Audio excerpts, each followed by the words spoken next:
Welcome to safe hand. तो आज second evolution के सेकंड लेक्चर में आप लोगों का स्वागत है। और आज हम लोग पढ़ेंगे इवोल्यूशन ऑफ लाइफ फॉर्म्स के बारे में, है ना, कि लाइफ फॉर्म कैसे इवोल्व हुआ उसके बारे में एक थ्योरी है, उसे हम लोग पढ़ेंगे।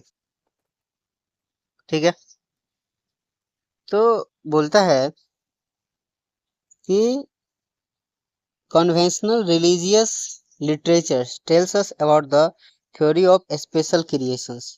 जो हमारे पौराणिक किताबें हैं ना, पौराणिक बुक्स हैं तो वो सभी बुक्स जो है ना, उसमें ये चीज का चर्चा होता है, लिटरेचर है उसमें ये चीज की बात होती है कि थ्योरी ऑफ स्पेशल क्रिएशंस कि एक स्पेशल क्रिएशंस किया गया, है ना, मतलब कि ऑर्गेनिजम्स का क्रिएट किया गया, उसमें इवोल्यूशंस नहीं हुए, डायरेक्ट के डायरेक्ट ऑर्गेनिज्म जो है वो आ गए, है ना। अब बोल रहा है कि दिस थियरी हैज 3 कोनोटेशंस, है ना। इस थ्योरी के पास 3 कोनोटेशंस हैं। पहला, है ना, जिसमें कि हम लोग फर्स्ट पे बात करेंगे कि that all living organisms species और types that we see today were created as such. पहला है कि जो भी लिविंग ऑर्गेनिजम्स स्पीसीज या उसका टाइप्स जो अभी हम लोग देखते हैं, है ना, वो वैसा का वैसा ही क्रिएट किया गया।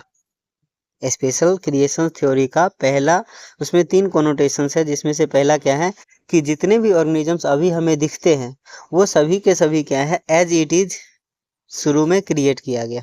ठीक, दूसरा का बात करते हैं तो दूसरा में क्या बोलता है, that the diversity was always same since creation and will be same in the future also. पहला कि जितने भी ऑर्गेनिजम्स हम अभी देख रहे हैं या उसके टाइप्स या स्पीसीज, वो सभी के सभी क्या हैं, शुरू में वैसा ही क्रिएट किया गया। दूसरा ये कि जितने भी डाइवर्सिटी है वो पहले भी ऐसा था, जिस समय स्पीसीज का फॉर्मेशन हुआ, क्रिएशन किया गया, और अभी भी उतना है और आगे भी उतना ही होगा। ठीक, और थर्ड पॉइंट है इसका स्पेशल क्रिएशंस का, that earth is about 4000 year old. और अर्थ जो है वो कितने ईयर ओल्ड है, 4000 ईयर ओल्ड है, बस ओनली 4000 ईयर ओल्ड अर्थ है। तो स्पेशल क्रिएशंस की ये 3 पॉइंट आप लोग समझ गए होंगे। पहला कि जितने भी ऑर्गेनिजम्स अभी दिख रहे हैं वो सभी के सभी एज इट इज क्रिएट किए गए। ठीक, दूसरा कि डाइवर्सिटी जो पहले था वो आगे भी होने वाला है और अभी भी उतना ही है। एंड अर्थ का जो लाइफ है 4000 पहले है ना, अर्थ का लाइफ अभी 4000 ईयर है। All this idea was strongly challenges during the 19th century. ये सभी आइडिया जो है ये 19th सेंचुरी को एकदम चैलेंज कर रहा है कि ऐसा है, मतलब कि हम लोग आसपास में देख रहे हैं कि इवन बायोटेक्नोलॉजी के अकॉर्डिंग हमने नया स्पीसीज का डिस्कवरी कर दिया, है ना। और कितने सारे स्पीसीज जो हमारे सामने में एक्सटिंक्ट हो गए, और हमारे पास इस बात का प्रूफ है कि अर्थ जो है वो 4000 ईयर पहले नहीं बना, वो बहुत पहले बना, इस बात का भी प्रूफ है। तो ये जो तीनों आइडिया है वो अभी क्या कर रहा है, 19th सेंचुरी 20th सेंचुरी में चैलेंज किया, मतलब कि ये लाइन जो है ना वो चैलेंजिंग लाइन है कि ऐसा नहीं हो सकता। Based on observations made during the sea voyage in a sail ship called HMS Beagle, है ना, around the world, Charles Darwin concluded that existing living organisms share similarity varying degree not only among themselves but also with life forms that existed millions of years ago. और इस challenging को, है ना, जो 19th century में ये challenging लग रहा था, तो उस समय क्या हुआ, based on observations made during the sea voyage in sail ship called HMS beagle.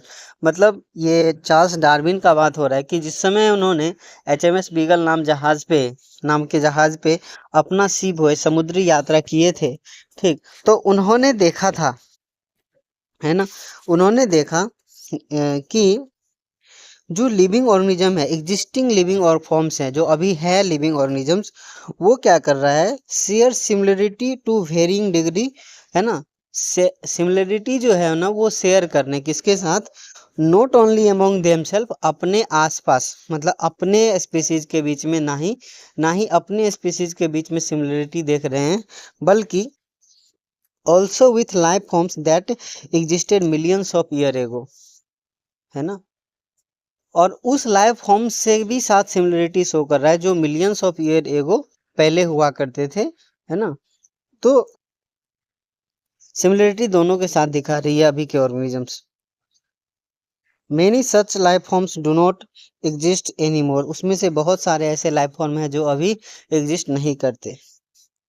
There had been extinctions different life forms in years gone by, just as a new forms of life arises different period of history of earth, और इसमें बहुत सारे organism जो है extinct हो गए और नए नए ऑर्गेनिजम्स का भी फॉर्मेशन हुआ।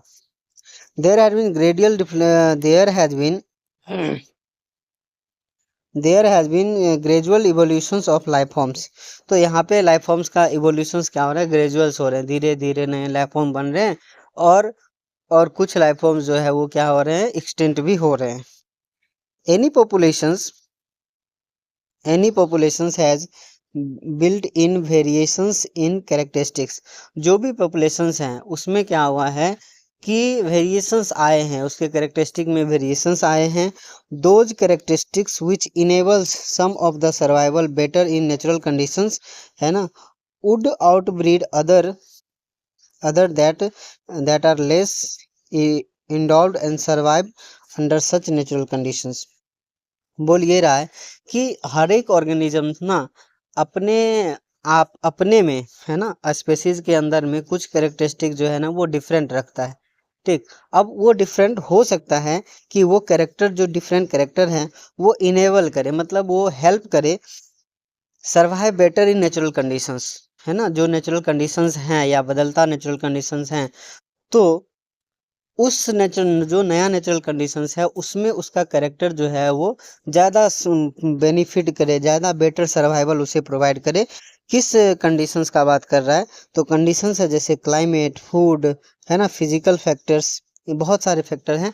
तो यहाँ पे 3 फैक्टर का बात क्या है कि जैसे जैसे क्लाइमेट चेंज हो रहा है तो हो सकता है उसके अंदर जो नया कैरेक्टर है ना, वो उसे ज़्यादा हेल्प करे। Food, physical factors would outbreed other that are less evolve, है ना, तो उससे क्या होता है कि जो वो नया कैरेक्टर है वो धीरे धीरे ज़्यादा इवॉल्व होता है to survive under such natural conditions, उस नए नेचुरल कंडीशंस में, तो उससे नए ऑर्गेनिजम्स का भी फॉर्मेशन हो सकते हैं। Another word use is fitness of an individuals और पॉपुलेशन, और इसके लिए दूसरा वर्ड यूज किया जाता है फिटनेस ऑफ पॉपुलेशंस या fitness of individuals. The fitness according to Darwin's refers ultimately and only to reproductive fitness। Darwin के अकॉर्डिंग, है ना, फिटनेस को सिर्फ और सिर्फ किसके लिए सोचा गया, रिप्रोडक्टिव फिटनेस, है ना, कि उसके रिप्रोडक्शंस करने में फिटनेस कितना है, इन द सेंस कि वो ऑर्गेनिज्म जो है वो रिप्रोड्यूस अच्छे से कर सकता है नहीं, या फिर अपने नंबर को इंक्रीज कर लेगा, है ना, फिटनेस के द्वारा, रिप्रोडक्टिव फिटनेस के द्वारा अगर वो ऑर्गेनिज्म सर्वाइव करेगा, है ना, अच्छे समय तक के लिए, तो उसमें उसके अंदर रिप्रोडक्शंस होंगे और सर्वाइबिलिटी अगर ज़्यादा है तो उसके नंबर बढ़ेंगे। तो इसीलिए डार्विन ने रिप्रोडक्टिव फिटनेस को ही फिटनेस कंसिडर किया। Hence those who are better fit in environment, इसलिए बोला गया कि जो बेटर फिट कर रहा है एनवायरनमेंट में, लीव मोर प्रोजेनी देन अदर, वो क्या करेंगे, ज़्यादा प्रोजेनी बनाएंगे दूसरे ऑर्गेनिज्म से, दूसरे अपने अपने में भी दूसरे से या फिर दूसरे ऑर्गेनिज्म से भी कंपेयर करेंगे तो ये ज़्यादा प्रोजेनी का फॉर्मेशन करेंगे।